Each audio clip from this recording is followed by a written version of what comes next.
கர்த்தருக்கு ஸ்தோத்திரம் உண்டாவதாக. கிறிஸ்து உயிர்த்தெழுந்த திருநாளுக்கு பின்பு வரக்கூடிய இந்த 5ஆம் ஞாயிற்றுக்கிழமையில்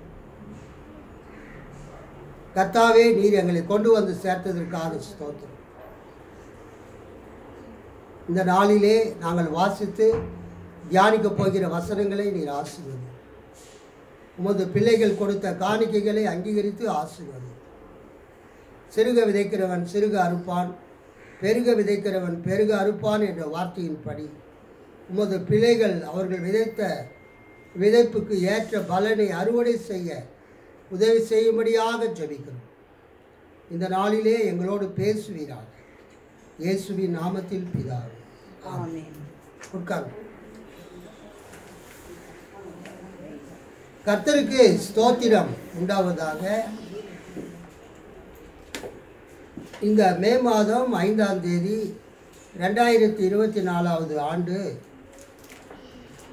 5th சண்டே ஆஃப்டர் ஈஸ்டர், கிறிஸ்து உயிர்த்தெழுந்த திருநாளுக்கு பின் வரக்கூடிய இந்த 5ஆம் ஞாயிற்றுக்கிழமைக்கு பெயர் ரோகேட் சண்டே. யூ ப்ரே, நீங்கள் ஜெபியுங்கள் என்று சொல்லப்படக்கூடிய ஞாயிற்றுக்கிழமையாக இந்த ஞாயிற்றுக்கிழமை இருக்கிறது. கைகளை தட்டி ஆண்டவரை மகிழ்ச்சிப்படுத்துங்கள். இந்த ஞாயிற்றுக்கிழமையிலே ஆண்டவர் நமக்கு ஜெபிக்கும்படியான ஒரு கட்டளையை கொடுக்கிறதை நாம் பார்க்கிறோம். யூ ப்ரே, நீங்கள் ஜெபியுங்கள். இதற்கு செய்திக்காக தெரிந்து கொள்ளப்பட்ட வேத பகுதி யோவான் 16ஆம் அதிகாரம்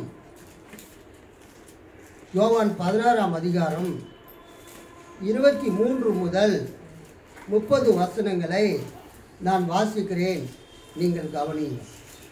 யோவான் 16:23 முதல் 30 வசனங்கள். அந்த நாளிலே நீங்கள் என்னிடத்தில் ஒன்றும் கேட்க மாட்டீர்கள். மெய்யாகவே மெய்யாகவே நான் உங்களுக்கு சொல்லுகிறேன், நீங்கள் என் நாமத்தினாலே பிதாவினிடத்தில் கேட்டுக்கொள்வது எதுவோ அதை அவர் உங்களுக்கு தருவார். இதுவரைக்கும் நீங்கள் என் நாமத்தினாலே ஒன்றும் கேட்கவில்லை. கேளுங்கள், அப்பொழுது உங்கள் சந்தோஷம் நிறைவாயிருக்கும்படி பெற்றுக்கொள்வீர்கள். இவைகளை நான் ஓமைகளாய் உங்களுடனே பேசுகிறேன். காலம் வரும், அப்பொழுது நான் ஓமைகளாய் உங்களுடனே பேசாமல் பிதாவை குறித்து வெளிப்படையாக உங்களுக்கு அறிவிப்பேன். அந்த நாளில் நீங்கள் என் நாமத்தினாலே வேண்டிக் கொள்வீர்கள். உங்களுக்காக பிதாவை நான் கேட்டுக்கொள்வேன் என்று உங்களுக்கு சொல்ல வேண்டியதில்லை. நீங்கள் என்னை சிநேகித்து நான் தேவனிடத்திலிருந்து புறப்பட்டு வந்தேன் என்று விசுவாசிக்கிறபடியினால் பிதா தாமே உங்களை சிநேகிக்கிறார். நான் பிதாவினிடத்திலிருந்து புறப்பட்டு உலகத்திலே வந்தேன், மறுபடியும் உலகத்தை விட்டு பிதாவினிடத்திற்கு போகிறேன் என்றார். அவருடைய சீஷர்கள் அவரை நோக்கி, இதோ இப்பொழுது நீர் ஓமையாய் பேசாமல் வெளிப்படையாய் பேசுகிறீர். நீர் எல்லாவற்றையும் அறிந்திருக்கிறீர் என்றும் ஒருவன் உம்மை வினாவ வேண்டுவது இல்லை என்றும் இப்பொழுது அறிந்திருக்கிறோம். இதனாலே நீர் தேவனிடத்திலிருந்து வந்தீர் என்று விசுவாசிக்கிறோம் என்றார்கள். அல்லேலூயா, கர்த்தருக்கு ஸ்தோத்திரம் உண்டாவதாக. இயேசு உயிர்த்தெழுந்த திருநாளுக்கு பிறகு ஈஸ்டர் சண்டே, உயிர்த்தெழுந்த ஞாயிற்றுக்கிழமைக்கு பிறகு வரக்கூடிய இந்த நாள் 5வது ஞாயிற்றுக்கிழமை.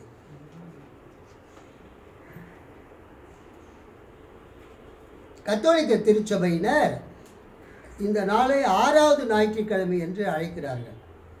இயேசு உயிர்த்தெழுந்த ஞாயிற்றுக்கிழமையிலிருந்து அவர்கள் கணக்கு பார்க்கிறார்கள். ஆகவே அவர்கள் இது என்ன சொல்லுகிறார்கள்? 6th Sunday of Passover, பஸ்காவிலிருந்து வரக்கூடிய 6வது ஞாயிற்றுக்கிழமை என்று சொல்லுகிறார்கள்.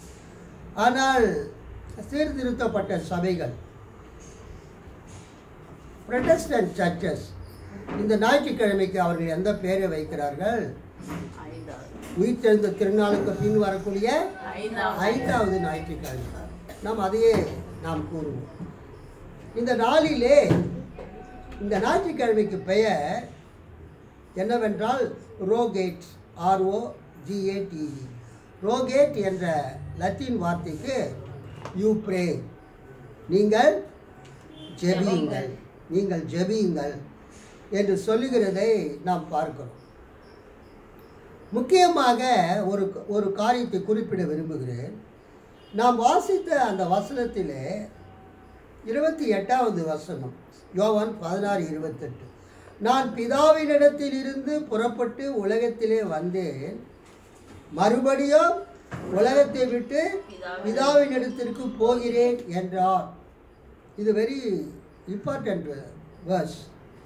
ஏன்னு சொன்னால், வருகிற வியாழக்கிழமை, மே மாதம் வியாழக்கிழமை 9ஆம் தேதி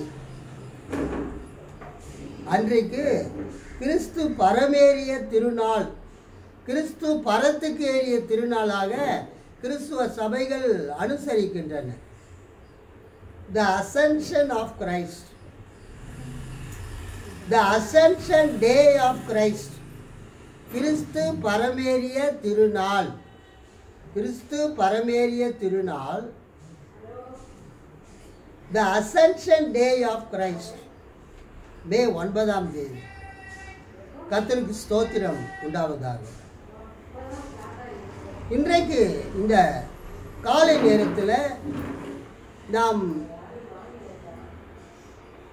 வருகிற 9ஆம் தேதி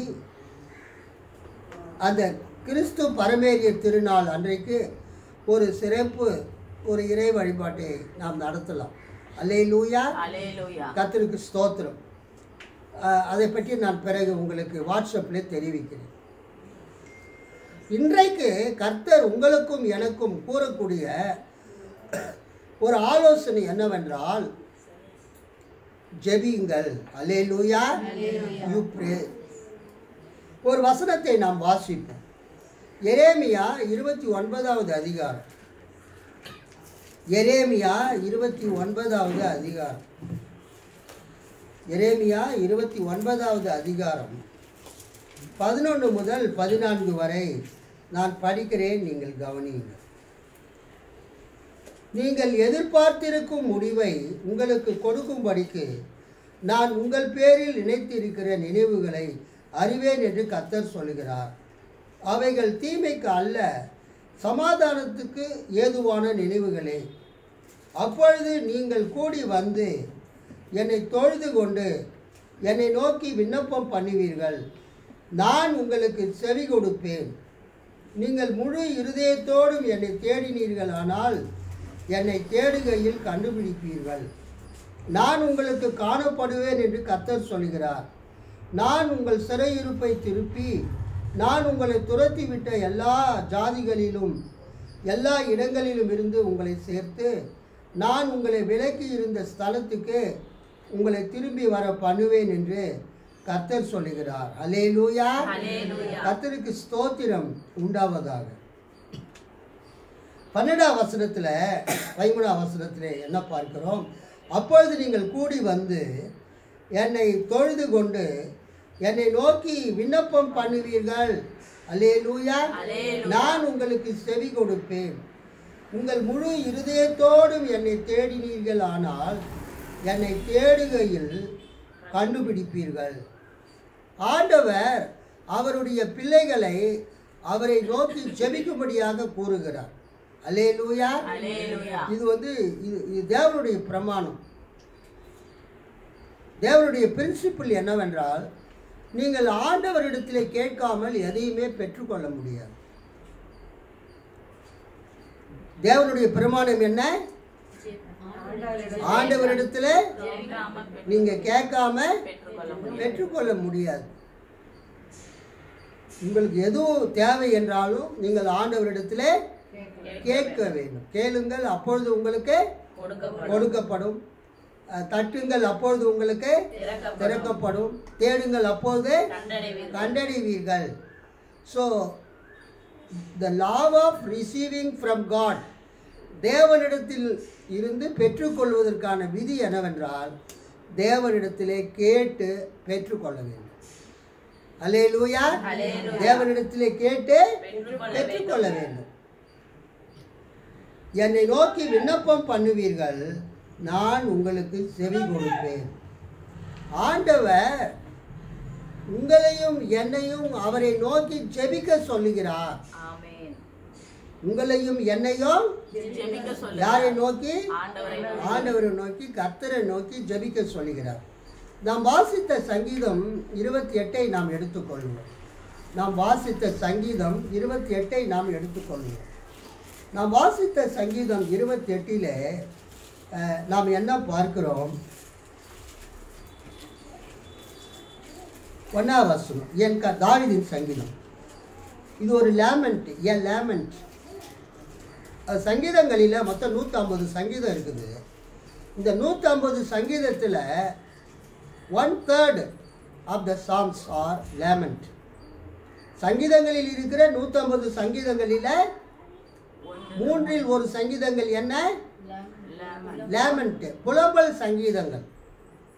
புலம்பல் சங்கீதங்கள் எல்லாம் ஜபங்கள் தான். அல்லேலூயா.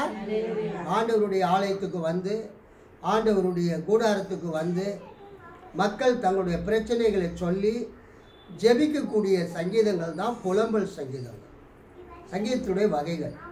ஸோ 150 சங்கீதங்களில் 50 சங்கீதங்களுக்கு மேலே கர்த்தரை நோக்கி வேண்டிக் கொள்கிற, கர்த்தரை நோக்கி அழுது புலம்பக்கூடிய சங்கீதங்களாக இருக்கிறது. கையில் தட்டி ஆண்டவரை மகிமைப்படுத்தும். கர்த்தரை நோக்கி ஜெபிக்கிற சங்கீதங்கள் புலம்பல் சங்கீதங்கள், லேமெண்ட். அது தனியால் புலம்பல், சமுதாய புலம்பல் என்று அழைக்கப்படுகிறது. தனியால் புலம்பல் என்றால் ஒரு ஆள் தனியாக கர்த்தரை நோக்கி ஜெபிக்கிறது, புலம்பி ஜெபிக்கிறது, அழுது ஜெபிக்கிறது, தேவைக்காக மன்றாடுது. அதே நேரத்தில் சபையாக, அல்லேலூயா, தேசமாக ஜெபிக்கிறதுக்கு பேர் கம்யூனிட்டி லேமெண்ட்டு அல்லது நேஷ்னல் லேமெண்ட் என்று பெயர். ஒரு ஆள் தனியார் ஜெபிச்சா அது வந்து இண்டிவிஜுவல் லேமெண்ட்டு, தனியால் புலம்பல். ஒரு சமுதாயமாக இஸ்ரவேலர் அனைவரும் சேர்ந்து ஜெபித்தா அதுக்கு என்ன பேர்? National lament or community lament. இப்போ நான் வாசித்த இந்த சங்கீதம் இண்டிவிஜுவல் லேமெண்ட்டு, ஒரு தனியால் புலம்பல். தனிமையாக ஒருத்தர் ஜெபிக்கிறாரு. ஜெபிக்கிறவர் யாரு? தாவீது. அவர் என்ன சொல்லி ஜெபிக்கிறார்? என் கண்மலையாகிய கர்த்தாவே, உம்மை நோக்கி கூப்பிடுகிறேன். நீர் கேளாதவர் போல மௌனமாய் இராதேயும். நீர் மௌனமாய் இருந்தால் நான் குழியில் இறங்குகிறவர்களுக்கு ஒப்பாவேன். அப்படின்னா என்ன அர்த்தம்? யாரை குழியில் இறக்குவாங்க? செத்து போனவங்களை. சவக்குழி, மரித்தோரை அடக்கம் செய்யக்கூடிய அந்த குழிக்கு என்ன பேரு? சவக்குழி. குழி தோண்டியாச்சான்னு கேட்பாங்க கல்லறையில்.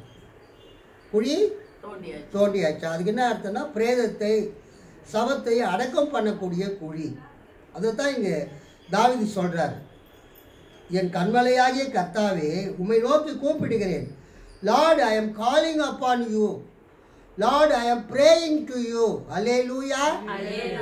நீர் கேளாதவர் போல மௌனமாய் இராதேயும். நான் கூப்பிடும்போது, நான் ஜெபிக்கும்போது, உம்மை வேண்டிக் கொள்ளும்போது, உம்மை நோக்கி சத்தமாக கூப்பிடும்போது காது கேட்காத ஆள் மாதிரி நீர் இராதேயும். அல்லேலூயா. சிலர் என்ன பண்ணுவாங்க? காது கேட்காத ஆள் மாதிரி இருப்பாங்க, நடிப்பாங்க. ஆக்சுவலாக அதில் விழும், ஆனால் காது கேட்காத மாதிரி இருப்பாங்க. அதுதான் தாவீது சொல்கிறார். நீர் கேளாதவர் போல மௌனமாய் இராதேயும். நீர் மௌனமாய் இருந்தால், நீர் அமைதியாக இருந்தால், என் ஜபத்திற்கு பதில் கொடுக்காமல் இருந்தால், நான் மரித்து அடக்கம் செய்யப்படுவதற்கு குழியிலே இறங்குகிறவர்களுக்கு ஒப்பாவேன். நான் உம்மை நோக்கி சத்தமிட்டு உம்முடைய பரிசுத்த சந்நிதிக்கு, உமது பரிசுத்த ஆலயத்துக்கு நேராக கையை தூக்கி ஜெபிக்கையில் என் விண்ணப்பங்களின் சத்தத்தை கேட்டருளும். ஒரு அல்லேலூயா சொல்லாமா? அல்லேலூயா. என் விண்ணப்பங்களின் சத்தத்தை கேட்டருளும். 6ஆம் வசனத்தை பாருங்க. கர்த்தருக்கு ஸ்தோத்திரம். அவரே சொல்றார், பிரைஸ் தி லார்ட், அல்லேலூயா. கர்த்தருக்கு ஸ்தோத்திரம். 6ஆம் வசனத்துல கர்த்தருக்கு ஸ்தோத்திரம், அவர் என் விண்ணப்பங்களின் சத்தத்தை கேட்டார். அல்லேலூயா, அல்லேலூயா. கர்த்தர் நம்ம ஜெபிக்க சொல்றார். கர்த்தர் நம்ம என்ன பண்ண சொல்றாருங்க? ஜெபிக்க சொல்லுகிறார். அங்க எரேமியாவில் என்ன சொல்றாரு? நீங்கள் ஜெபித்தால் அந்த ஜெபத்துக்கு நான் என்ன பண்ணுவேன்? கேட்பேன், பதில் தருவேன் என்று கர்த்தர் சொல்லுகிறார். கேட்டு இறங்குவேன் என்று கர்த்தர் சொல்லுகிறார். எரேமியா 29 அந்த 11லேருந்து 14 அதை நம்ம பார்க்கணும். இதில் என்ன விஷயம்னா, நமக்கு ஒரு தேவை வரும்போது, நமக்கு ஒரு பிரச்சனை வரும்போது, நமக்கு ஒரு வியாதி வரும்போது ஆண்டவர் என்ன எதிர்பார்க்கிறார் என்றால், நாம் உடனே அவர்கிட்ட பேச வேண்டும், உடனே அவர்கிட்ட ஜெபிக்க வேண்டும், அவர்கிட்ட கேட்க வேண்டும் என்று எதிர்பார்க்கிறார். கர்த்தருடைய எதிர்பார்ப்பு இதுதான். கர்த்தர் என்ன எதிர்பார்க்கிறாரு? அவருடைய பிள்ளைகளாகிய உங்களுக்கு, அவருடைய பிள்ளையாகிய எனக்கு ஏதாவது ஒரு பிரச்சனை இருந்தா, ஏதாவது ஒரு தேவை என்றா, அல்லேலூயா, ஏதாவது ஒரு குழப்பம் அல்லது ஏதாவது ஒரு செய்ய முடியாத ஒரு நிலைமை நமக்கு ஏற்பட்டா, கர்த்தர் என்ன எதிர்பார்க்கிறாரு?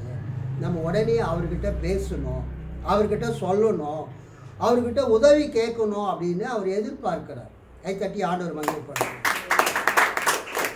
ஆனால் இன்னைக்கு நம்முடைய பிரச்சனை என்னன்னா, என்னையும் சேர்த்து தான் சொல்றேன். நமக்கு ஒரு பிரச்சனை வந்த உடனேயே நம்ம கர்த்தர், எத்தனை பேர் கர்த்தர்கிட்ட சொல்றீங்கன்னு தெரியல, ஏன்னா என்னை வச்சு சொல்றேன். நமக்கு ஒரு பிரச்சனை வந்த உடனேயே நம்ம என்ன செய்யறோன்னா, நம்முடைய நண்பர்கள்கிட்ட தான் ஃபோன் பண்ணி சொல்கிறோம். நீங்களாக இருந்தால் ஒருவேளை உங்கள் உறவினர்கள்கிட்ட ஃபோன் பண்ணி சொல்லுவீங்க, எனக்கு இந்த பிரச்சனை இருக்குது, எனக்கு அந்த பிரச்சனை இருக்குது, எனக்கு இந்த தேவை இருக்குது, எனக்கு இப்படி மாதிரி ஒரு சுச்சுவேஷனில் நான் இருக்கிறேன், எனக்கு ஹெல்ப் பண்ணுங்க அப்படின்னு நம்ம யார்கிட்ட கேட்குறோம்? பொதுவாக நண்பர்கள்கிட்ட. நான் எப்போதும் என் நண்பர்கள்கிட்ட தான் நான் என் பிரச்சனையை சொல்லுவேன். எனக்கு ரொம்ப நண்பர்கள் ரொம்ப குறைவு. நிறைய பேர் இருக்கிறாங்க, ஆனால் நான் மனவிட்டு பேசக்கூடிய நண்பர்கள் ரொம்ப ரொம்ப குறைவு. 1 or 2 people தான். உறவினர்கள்கிட்டயோ நம்ம ஃபோன் பண்ணி, மாமனார்கிட்டயோ மாமியார்கிட்டயோ அப்பா கிட்டேயோ அம்மா கிட்டேயோ கூட பிறந்தவங்கிட்டயோ நம்ம ஃபோன் பண்ணி சொல்லுங்க சொல்ல முடியாது. அப்பா அம்மா இறந்துட்டாங்க, அவங்கக்கிட்ட என்னது சொல்கிறது? மாமனார் இறந்துட்டாரு, மாமியார் மட்டும்தான் உயிராக இருக்காங்க, அவங்கக்கிட்ட ஃபோன் கிடையாது, ஃபோன் இருந்தாலும் பேச முடியாது. நமக்கு வேற உறவினர்கள் இருந்தாலும் அவங்களால எந்த பிரயோஜனம் கிடையாது. அப்புறம் நீங்கள் அவங்கக்கிட்ட போய் என்ன உதவி கேட்பீங்க? நண்பர்கள்கிட்ட தான் நீங்கள் உதவி கேட்பீங்க, உங்களுக்கு தெரிஞ்சவங்க கிட்ட. கர்த்தருக்கு ஸ்தோத்திரம். ஆனால் கர்த்தர் என்ன சொல்கிறாருன்னா, உனக்கு ஒரு ஆபத்து, உனக்கு ஒரு பிரச்சனை, உனக்கு ஒரு துன்பம், உனக்கு ஒரு தேவை என்று சொன்னால், நீ எதுக்கு உன் நண்பர்கள்கிட்டையோ உறவினர்கள்கிட்டையோ உன் கூட பழகிற மக்கள்கிட்டையும் சொல்லிட்டு இருக்கிற? நீ என்கிட்ட சொல்லு, நான் உனக்கு உதவி செய்வேன், அந்த பிரச்சனையை நான் தீர்த்து வைப்பேன், அந்த தேவையை சந்திப்பேன் என்று கர்த்தர் சொல்லுவார். கைத்தட்டி ஆண்டவர்.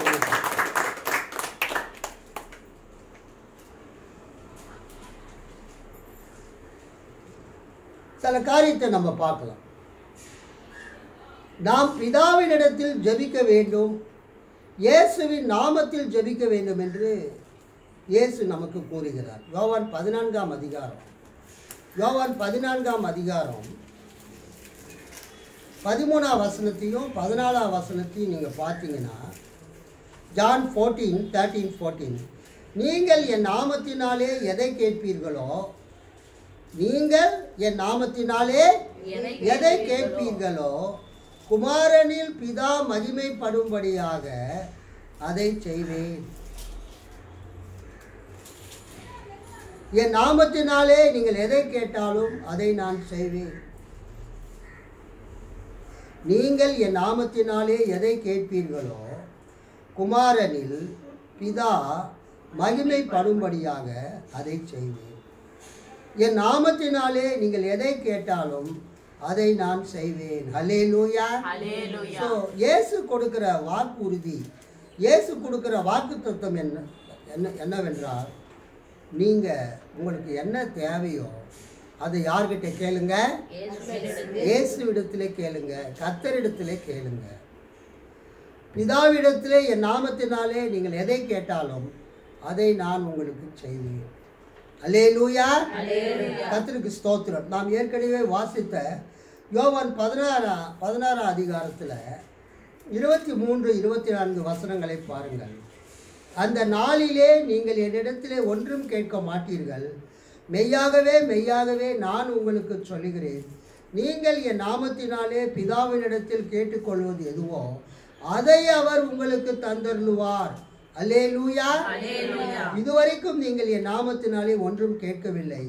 கேளுங்கள், அப்பொழுது உங்கள் சந்தோஷம் நிறைவாய் இருக்கும்படி பெற்றுக்கொள்வீர்கள். நம்ம எப்பொழுதும் ஜெபிக்கும் போது பிதா கிட்ட ஜெபம் பண்ணணும். அன்புள்ள இயேசு சுவாமி அப்படின்னு ஜெபம் பண்ணவே கூடாது. அது இயேசு கற்றுக் கொடுத்த ஜெபம் அல்ல. இயேசு யார்கிட்ட ஜெபம் பண்ண சொல்றாரு? பிதாவினிடத்தில், பரமண்டலங்களில் இருக்கிற எங்கள் பிதாவே. நம்ம எப்போதுமே ஜெபம் பண்ணும்போது பிதாவினிடத்தில் ஜெபிக்க வேண்டும். அல்லேலூயா. பிதா பரலோகத்தில் இருக்கிறார்.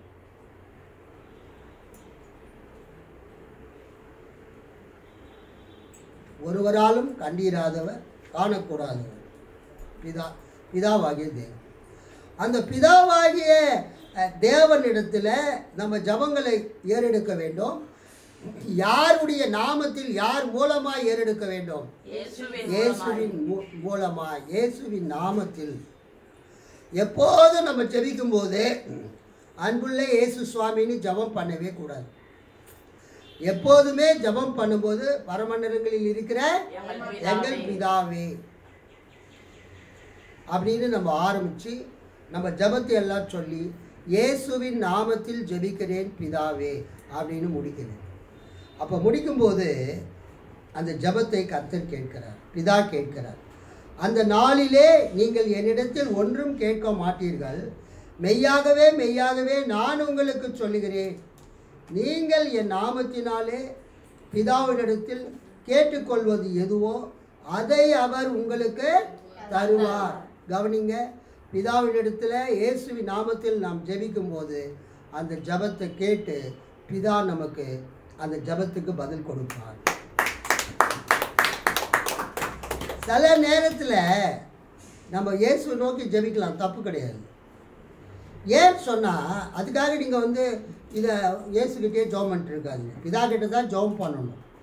ஆனால் சில நேரத்தில் அல்லேலூயா நம்ம பிதா கிட்ட நம்ம என்ன பண்ணலாம்? ஜெபிக்கலாம். 2 கொரிந்தியர்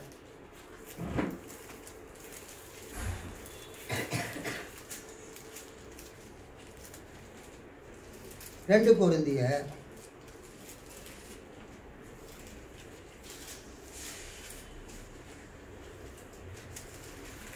7 வசனத்திலிருந்து படிக்கிறேன் கவனிங்க. 2 கொரிந்தியர் 12:7. அன்றியும் எனக்கு வெளிப்படுத்தப்பட்டவைகளுக்குரிய மேன்மையை நிமித்தம் நான் என்னை உயர்த்தாத படிக்கு என் மாம்சத்திலே ஒரு முள் கொடுக்கப்பட்டு இருக்கிறது. என்னை நான் உயர்த்தாத படிக்கு அது என்னை குட்டும் சாத்தானுடைய தூதனாய் இருக்கிறது. அது என்னை விட்டு நீங்கும்படிக்கு நான் 3 தரம் கர்த்தரிடத்தில் வேண்டிக் கொண்டேன். அதற்கு அவர், என் கிருபை உனக்கு போதும், பலவீனத்திலே என் பலம் பூரணமாய் விளங்கும் என்றார்.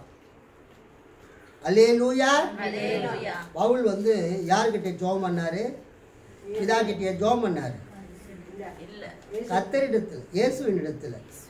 8ஆம் வசனம், அது என்னை விட்டு நீங்கும்படிக்கு நான் 3 தரம் கர்த்தரிடத்தில், இயேசுவின் இடத்தில் வேண்டிக் கொண்டேன். அதற்கு அவர், என் கிருபை உனக்கு போதும், பலவீனத்திலே என் பலம் பூரணமாய் விளங்கும் என்றார். அல்லேலூயா. ஸோ நம்ம பொதுவாக ஜெபிக்கும் போது, சபையில் ஜெபிக்கும் போது, தனிப்பட்ட வண்ணமாக ஜெபிக்கும் போது, இயேசுவினுடைய போதனையின்படி நாம் யாரிடத்தில் ஏறெடுக்க வேண்டும்? பிதாவினிடத்தில் ஏறெடுக்க வேண்டும். ஜபங்களை பிதாவினிடத்தில் ஜெபிக்க வேண்டும். இயேசுவின் மூலமாக அல்லது இயேசுவின் நாமத்தில் ஜெபிக்க வேண்டும். அல்லேலூயா. அந்த ஜபத்தை இயேசு கேட்டு நமக்கு பதில் அளிக்கிறார். யோவான் 14ஆம் அதிகாரம் 13-14 வசனத்தின்படி நம்ம பிதா கிட்ட ஜெபம் பண்ணாலும் அந்த ஜபத்துக்கு பதில் கொடுக்கிறவர் யாரு? இயேசு தான் கொடுக்கிறார், இயேசு தான் செய்கிறார். ஆனால் யோவான் 16ஆம் அதிகாரத்தில் நம்ம பிதா கிட்ட ஜெபம் பண்ணும்போது பிதா என்ன செய்கிறார்? நமக்கு அந்த ஜபத்தை கேட்டு பதில் அளிக்கிறார். அல்லேலூயா சொல்லாமா? கர்த்தருக்கு ஸ்தோத்திரம் உண்டாவதாக.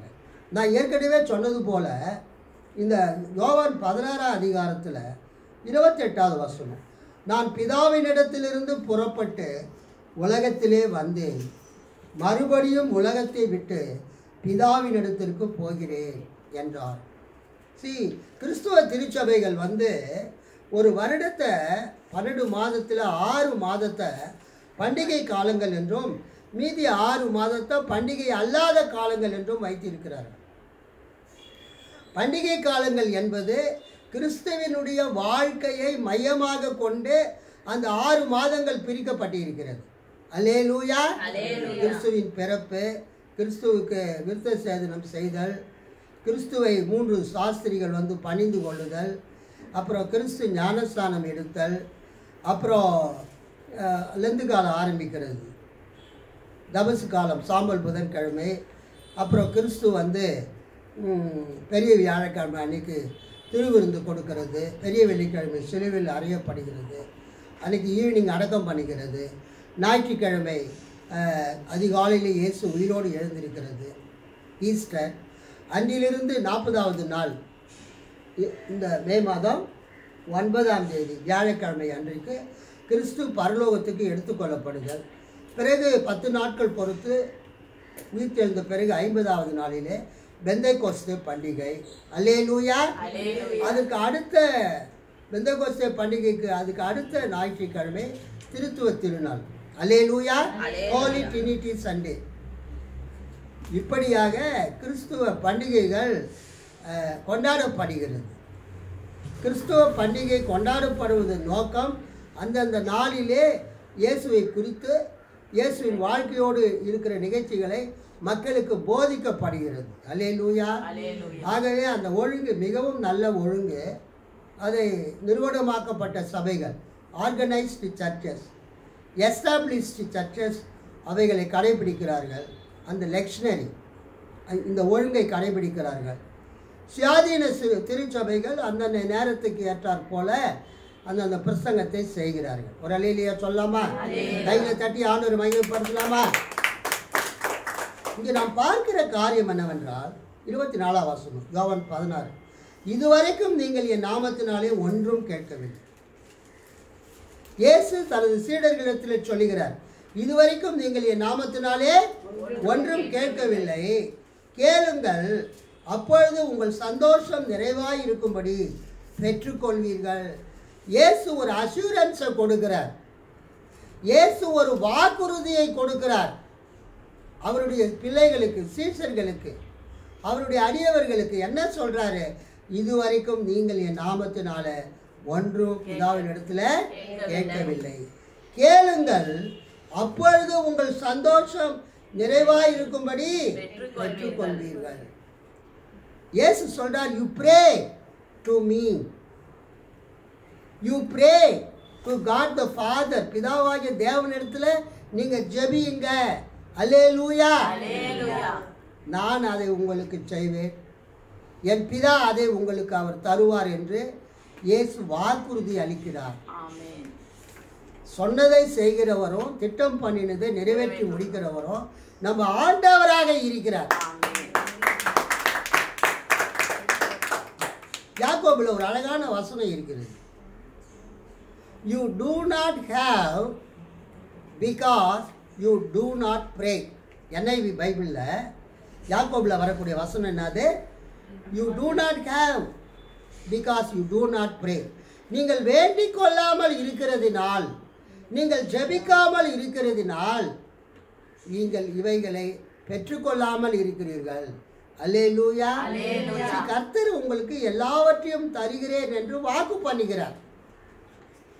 நீ என்னிடத்திலே கேள், நான் அதை உனக்கு தருவேன் என்று கர்த்தர் வாக்கு பண்ணுகிறார். நம்ம ஏன் பல விஷயங்களில் குறைவுடையவர்களாக இருக்கிறோம்? நாம் கர்த்தரிடத்திலே கேட்கவில்லை, கேட்காமல் இருக்கிறோம். ஒரு குண்டு ஊசியிலிருந்து, ஒரு ஊசியிலிருந்து பெரிய காரியம் வரைக்கும் கர்த்தரிடத்தில் கேட்டால் கர்த்தர் அதை அவர் உங்களுக்கு தந்தருவார். அல்லேலூயா. கர்த்தருக்கு ஸ்தோத்திரம். முதலாவது நாம் நமக்காக ஜெபிக்க வேண்டும். பிலிப்பியர் 4ஆம் அதிகாரம் 6ஆம் வசனம். பிலிப்பியர் 4ஆம் அதிகாரம் 6ஆம் வசனம். நீங்கள் ஒன்றுக்கும் கவலைப்படாமல் எல்லாவற்றையும் குறித்து உங்கள் விண்ணப்பங்களை ஸ்தோத்திரத்தோடு கூடிய ஜபத்தினாலும் வேண்டுதலினாலும் தேவனுக்கு தெரியப்படுத்துங்கள். அல்லேலூயா. நீங்கள் ஒன்றுக்கும் கவலைப்படாமல் எல்லாவற்றையும் குறித்து உங்கள் விண்ணப்பங்களை, உங்கள் ஜபங்களை, வேண்டுதல்களை ஸ்தோத்திரத்தோடு கூடிய ஜபத்தினாலும் வேண்டுதலினாலும் தேவனுக்கு தெரியப்படுத்துங்கள். அல்லேலூயா. கர்த்தர் உங்களுக்கு சொல்லக்கூடிய காரியம் என்னன்னா, அவர் உங்களுடைய தேவைகளுக்காக, உங்கள் பிரச்சனைகளுக்காக தேவனிடத்தில் ஜெபிக்க சொல்லியிருக்கிறார். நீங்கள் ஜெபிக்கும் பொழுது அதை அவர் உங்களுக்கு தருவார். அல்லேலூயா. கர்த்தருக்கு ஸ்தோத்திரம் உண்டாவதாக. அடுத்ததாக, கஷ்டத்திலிருந்து துன்பத்திலிருந்து விடுவிக்கப்பட நாம் கர்த்தரிடத்திலே ஜெபிக்க வேண்டும். நமக்கு வரக்கூடிய கஷ்டத்திலிருந்து, நமக்கு வரக்கூடிய துன்பங்களில் இருந்து நாம் விடுவிக்கப்பட நாம் யாரிடத்திலே ஜெபிக்க வேண்டும்? கர்த்தரிடத்திலே ஜெபிக்க வேண்டும். சங்கீதம் 4:1. சங்கீதம் 4ஆம் சங்கீதம் தனியால் புலம்பல். நான் ஏற்கனவே சொல்லிட்டேன், சங்கீதங்களில் இருக்கக்கூடிய ஜபங்கள் எல்லாமே எப்படி அழைக்கப்படுகிறது? புலம்பல். தனியால் புலம்பல், சமுதாய புலம்பல். சங்கீதம் 4 ஒரு இண்டிவிஜுவல் லேமெண்ட்டு, தனியால் புலம்பல், தனியால் ஜபம். இங்கு தாவீது என்ன ஜபிக்கிறாரு? சங்கீதம் 4:1 என் நீதியின் தேவனே, நான் கூப்பிடுகையில் எனக்கு செவி கொடும். நெருக்கத்தில் இருந்த எனக்கு விசாலம் உண்டாக்கினீர். எனக்கு இறங்கி என் விண்ணப்பத்தை கேட்டருளும். கைத்தட்டி ஆண்டவரை மகிமைப்படுத்துவோம். நல்லா உற்சாகமாக கைத்தட்டுங்க. என் நீதியின் தேவனே, நான் கூப்பிடுகையில் எனக்கு செவி கொடும். நான் கால் பண்ணால் ஃபோனை எடுத்து பேசுங்க. அங்கே யார்கிட்ட பேசிட்டு இருக்கிறீங்க? எத்தனை தடவை கால் பண்ணுறது? இந்த வார்த்தை கேள்விப்பட்டிருக்கிறீங்களா? ஒவ்வொரு புருஷனும் தன் மனைவி கிட்ட சொல்கிற வார்த்தை. எப்போ ஃபோன் பண்ணாலும் மனைவிமார்கள் ஃபோனில் பேசிட்டு தான் இருப்பாங்க. நம்ம சர்ச்சில் இருக்கிற டேனியல் அப்படி தான். எப்போ ஃபோன் பண்ணாலும் அவன் ஃபோன் என்கேஜாக இருக்கும். நான் கேட்பேன், யார்கிட்ட தான் பேசிட்டு இருக்கிறீங்க? எத்தனை தடவை கால் பண்ணுறது? அதை தான் தாவீது சொல்கிறார், வேற ஒன்றும் இல்லை. தாவீது என்ன சொல்கிறாரு? ஆண்டவரே, நான் மாட்டின உண்மை கூப்பிட்டு இருக்கிறேன், நீர் என்னுடைய கூப்பிடுதலுக்கு பதில் அளிக்காம வேற யார்கிட்டயே என்ன பண்ணிட்டு இருக்கிறீரே? சொல்லுங்க, பேசிட்டு இருக்கிறீர். ஆனால் நம்ம ஆண்டவருக்கு மல்டிபிள் லைன்ஸ். ஒரே நேரத்தில் லட்சக்கணக்கான ஃபோன் கால்கள் வந்தாலும் அது அவரால் என்ன பண்ண முடியும்? அட்டன் பண்ண முடியும், பேச முடியும்.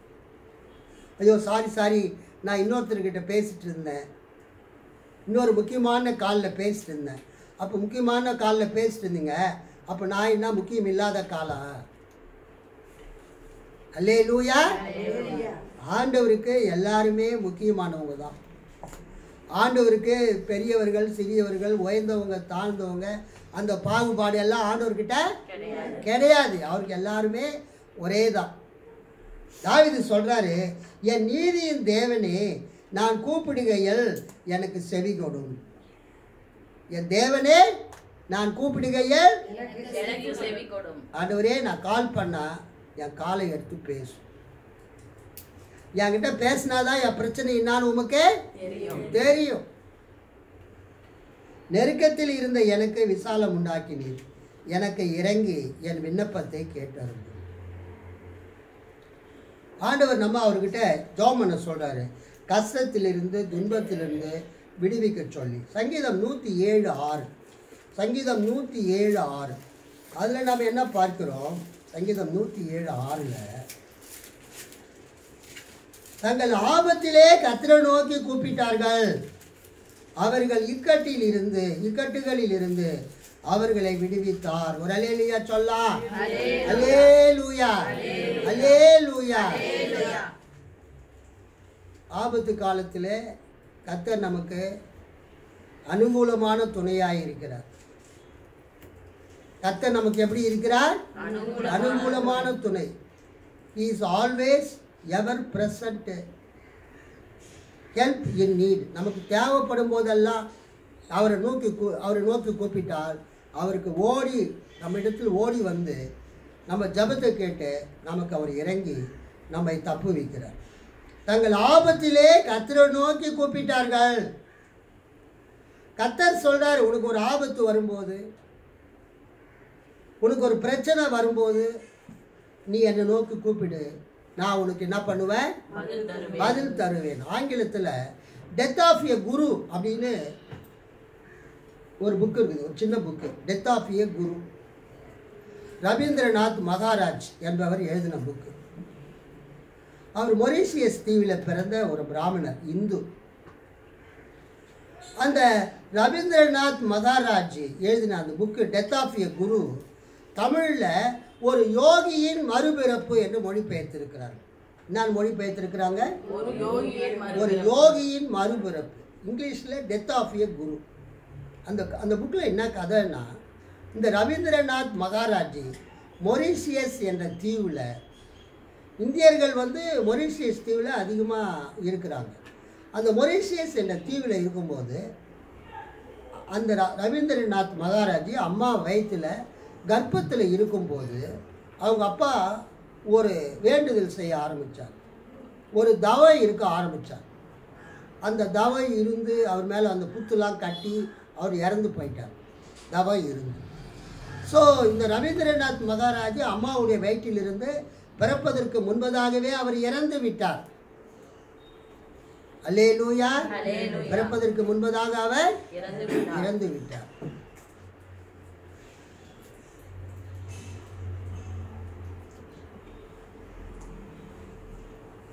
அவர் பிறந்த பிறகு ரவீந்திரநாத் என்ற பேர் வைக்கிறாங்க. அவர் ஸ்கூலுக்கெல்லாம் போவார். ஹைஸ்கூலுக்கெல்லாம் படிக்கும்போது பசுமாடு, அந்த காமதேனு என்ற பசுமாட்டை கூட்டிகிட்டு போயிட்டு அதை குளிப்பாட்டி அதை தாமரைப்பூலாம் அந்த பசுமாட்டுக்கு வச்சு அவர் வணங்குவார். இந்துக்கள் அந்த காமதேனு பசுவை வணங்குவாங்க. கேட்டது எல்லாம் தரும் அந்த காமதேனு பசு அவங்க நம்பிக்கை. அவங்க அம்மா சின்ன வயசுலேயே கணவனை இழந்து விதவை ஆனதுனால, அந்த ஒரு குழந்தையை பெற்றதுனால அவங்க அப்பா அம்மா என்ன பண்ணுறாங்கன்னா, நீ காசியில் இருக்கிற பனாரஸ் ஹிந்து யூனிவர்சிட்டி அங்கே போய் படிமா, படித்து பட்டம் பெற்று ஏதாவது நல்ல வேலைக்கு போ, உன் பையனை காப்பாற்றலாம் அப்படின்னு சொல்கிறாங்க. அப்போ என்ன நடக்குதுன்னா, அந்த அம்மா அந்த பையனை அவங்க அப்பா அம்மா கிட்ட, அந்த தாத்தா பாட்டிக்கிட்ட விட்டுட்டு அவங்க இந்தியாவுக்கு வாரணாசி அந்த காசிக்கு அவங்க வரும்போது அவங்க பையன்கிட்ட சொல்கிறாங்க, கவனிங்க, என்ன சொல்கிறாங்க, தம்பி நான் உன்னை தாத்தாக்கிட்டையும் பாட்டிக்கிட்டையும் விட்டுட்டு போகிறேன். நீ தனியாக ஸ்கூலுக்கு போகும்போது வரும்போது உனக்கு ஏதாவது பிரச்சனை வந்தால் நம்ம கடவுள் பேரெல்லாம் சொல்லி கூப்பிடு. ரொம்ப இன்ட்ரெஸ்டிங் புக்கு. பிரதாப் சிங் ஐயா தான் ஃபஸ்ட்டு இந்த கதையை சொன்னார் ஒரு மீட்டிங். அப்புறம் அந்த புக்கை வாங்கி நான் படித்தேன். இஎல்எஸ்ல ₹100 உள்ளதான் அந்த புக்கு விலை.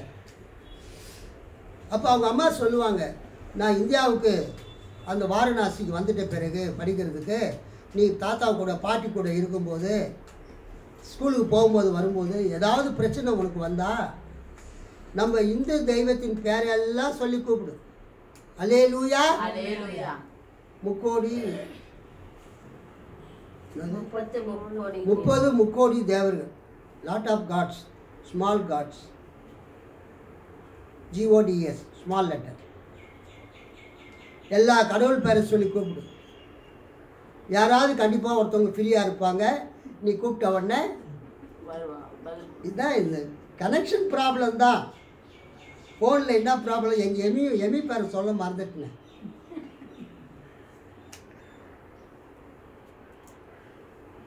எப்போ ஃபோன் பண்ணாலும் Amy phone speaking with someone else. நீ கேட்டால் அது ஆஃபீஸ் ஒர்க்குன்னு சொல்லுவோம். என் ஃபோனு எப்போதுமே ஓப்பன் லைனுங்க. எப்போ வேணாலும் யார் வேணாலும் என்ன பண்ணலாம். ஒரு ஃபோனுக்கு 2 ஃபோன் வச்சுருக்கிறேன், 2 நம்பர்ஸ். அதனால் 30 முக்கோடி தேவர்கள் உடனே வந்து உனக்கு பதில் அளிக்கலாம் கூட காப்பாற்றுகிறதற்காகவே ஒரு தேவன் இருக்கிறார், ரட்சிப்பதற்காகவே ஒரு தெய்வம் இருக்கிறார். அவர் பேர் இயேசு. கைத்தட்டி ஆண்டவர் மகிமைப்படுத்துகிறார். ரவீந்திரநாத் மகாராஜாவுடைய அம்மா பையன்கிட்ட சொல்கிறாங்க, நமது 30 முக்கோடி தேவர்களை நீ பேர் சொல்லி கூப்பிட்டும் ஒருத்தரும் வரலன்னா, அவங்களாம் ஏதோ வேறு ஏதோ ஒர்க்கில் பிஸியாக இருக்கிறாங்கன்னா அதை பற்றி நீ கவலைப்படாத. ரட்சிக்கிறதுக்காகவே ஒரு தெய்வம் இருக்கிறார், காப்பாற்றுகிறதுக்காகவே ஒரு தேவன் இருக்கிறார். அவர் பேர் என்னது? இயேசு. உனக்கு ஆபத்து வரும்போது இயேசுவே அப்படின்னு சொல்லி கூப்பிடு, அவர் ஓடி வந்து உன்னை காப்பாற்றுவார் அப்படின்னு சொல்லிட்டு அவங்க இந்தியாவுக்கு வந்துட்டாங்க. இந்த பையன் ரவீந்திரநாத் ஒரு நாள் அந்த பசுவை அவன் அழைத்து கொண்டு அந்த குளத்துக்கு, தாமரை குளத்துக்கு போய் அந்த பசுவை நல்லா குளிப்பாட்டிட்டு அதை அழைத்து வந்து அதுக்கு அந்த தாமரை பூ அதெல்லாம் வச்சு வணங்குவதற்காக அழைத்து வரும்போது ஒத்தையடி பாதை மலை மேலே ஒரு கருநாக பாம்பு வந்து அவனை கொத்துவதற்காக படமெடுத்து நிற்கிறது. அவன் மாட்டை திருப்ப முடியாது, அவன் ஓட முடியாது. கருநாக பாம்பு வந்து என்ன பண்ணிடும், அவனை கொத்தி விடும்.